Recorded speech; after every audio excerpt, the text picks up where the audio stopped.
Hello, hello. Recently, I experienced a wonderful moment of confirmation bias.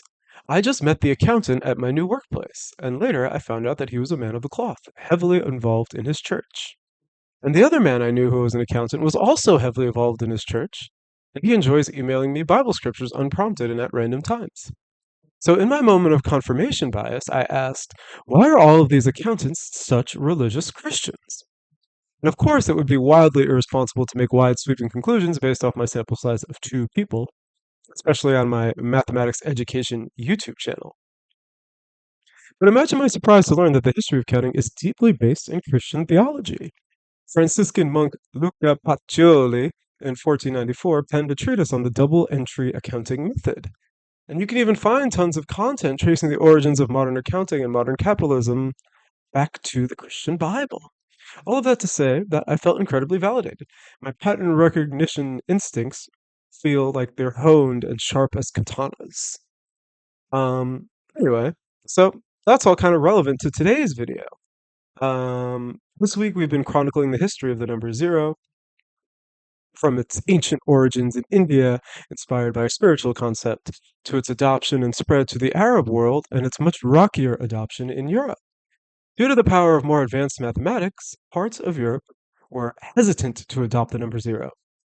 The most dramatic evidence of that was that zero and the Hindu Arabic numeral system, the way we write numbers today, were banned, made totally illegal in Florence, Italy in 1299.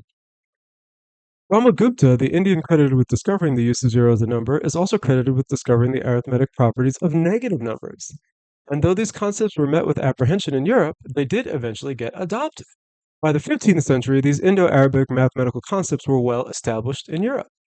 Now, let's go back to the monk Luca Pacioli. In 1494, he wrote the first explanation of the double entry accounting method. And what is the double entry accounting method? It is something we are all familiar with, something so trivial that it's hard to imagine that it had to be invented at all. It is the basic structure you would see in your bank statement. In the double entry method, all transactions are entered twice, once as a debit and once again as a credit. Daily entries are posted to a journal, which are later transferred to a ledger. The ledger books provide the material for the process of accounting, which relies on the equation assets equals liabilities plus equity. For books to remain in balance, a change in one account, a debit or credit, must be matched by an equal change in the other. The double entry accounting method was seen as a deeply moral and religious undertaking. And the idea of recording debits and recording credits separately may seem obvious to us now, but in fact, historical records show that it was seen as very difficult to keep ledgers in this way. And if you think about trying to keep financial records using Roman numerals with no concept of zero and no concept of negative numbers, you think, yeah, that would actually be a real struggle. So Brahmagupta's arithmetic discoveries were the tools European merchants needed in order to perform accounting in this more sophisticated way. And I can't find a clear-cut example of how accounting was done before that.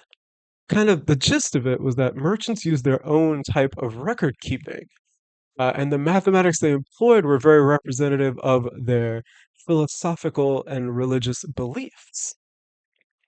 These methods lacked the mathematical rigor that the double entry method had, and accounting was not standardized from merchant to merchant. But with this new set of numerals and the application of zero and the negative numbers, the double entry method became the standard accounting method that we still use to this day. And historians agree that the adoption of this accounting method was a key development in the rise of rationalism and the rise of merchant capitalism throughout the world. These discoveries, the discovery and use of zero, was undoubtedly a powerful tool that shaped and changed our world. And I think this is just a really fun example of that, kind of the power and application of the concept. All right. So that's all for today's video, and I'll see you tomorrow to wrap up our discussion on the number zero. All right. Have a great day.